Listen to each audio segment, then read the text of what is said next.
குருவே சரணம். அதாவது ஒரு சென்னையிலிருந்து ஒரு மிகப்பெரிய ஒரு அரசாங்க அதிகாரியாக இருக்கிறவர் ஒவ்வொரு வாரம் வெள்ளிக்கிழமை சாயந்தரமும் திருவண்ணாமலையில் இருக்கிற ரமண மகரிஷியை பார்க்குறக்கு வருவார். ஒவ்வொரு வெள்ளிக்கிழமை சாயந்தரமும் ஆஃபீஸ்லேருந்து வந்து முடிச்சதையும் சென்னையிலேருந்து ரமண மகரிஷியை பார்க்க வருவார். ரமண மகரிஷி ஆசிரமத்தில் இருக்கும்போது முன்னாடி உட்காந்து ஒரு 10 அடி தூரத்தில் உட்காந்து அவரை மட்டுமே பார்த்துட்டே இருப்பார்.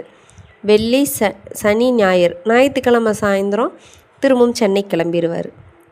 அங்கே வேலைகளை முடிச்சுட்டு திரும்ப அடுத்த வாரம் இதே போல் தொடர்ந்துட்டு இருந்துச்சு.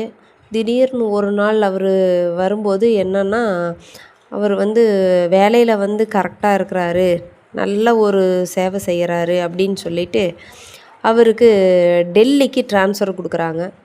அந்த வாரம் வரும்போது மட்டும் அவர் மனசுக்குள்ளே ஒரு சஞ்சலம், இந்த மாதிரி அங்கே நம்ம போயிட்டோம்னா நம்ம எப்படி ரமண மகரிஷியை பார்க்குறது, 2 நாள் இங்கே போகிறது தானே நம்ம சந்தோஷம், அவரை பார்க்குறது தான் நம்மளுக்கு சந்தோஷம், ஏன்னா இப்படி இருக்குதே, பேசாமல் வேலையவே விட்டுடலாமா அப்படிங்கிற ஒரு எண்ணத்தோட வராரு.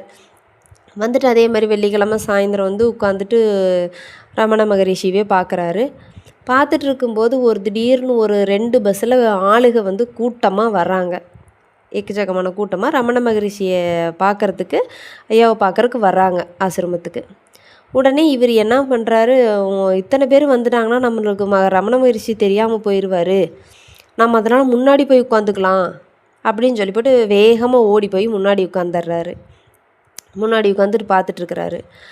எல்லோரும் 2 பஸ்ஸில் இருக்கிற மக்கள் எல்லாருமே கிளம்பி போனதுக்கப்புறம் ரமண மகரிஷி சொல்கிறாரு, அதாவது அது வரைக்கும் அவர் கூட பேசினதில்லை, எதுவும் இல்லை.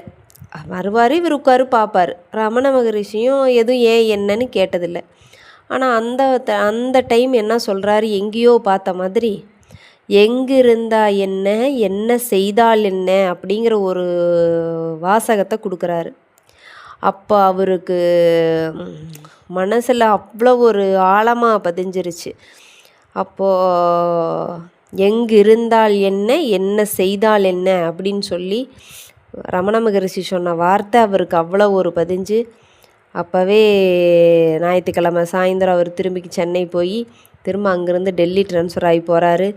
நிறையா மக்களுக்கு சேவைகளை செய்கிறாரு. கடைசியில் மிகப்பெரிய துறவியாகி அவர் சமாதி நிலை அடைந்தார். அதனால் உண்மையாக நினைத்து எவ்வளவு தூரத்தில் இருந்தாலும் உண்மையாகவும் நேர்மையாகவும் குருவை ஒரு நிலையாக நினைப்பவர்களுக்கு கண்டிப்பாக எங்கே இருந்தாலும் முக்தி என்பது நிச்சயம். இதுவே சத்தியம். குருவே சரணம்.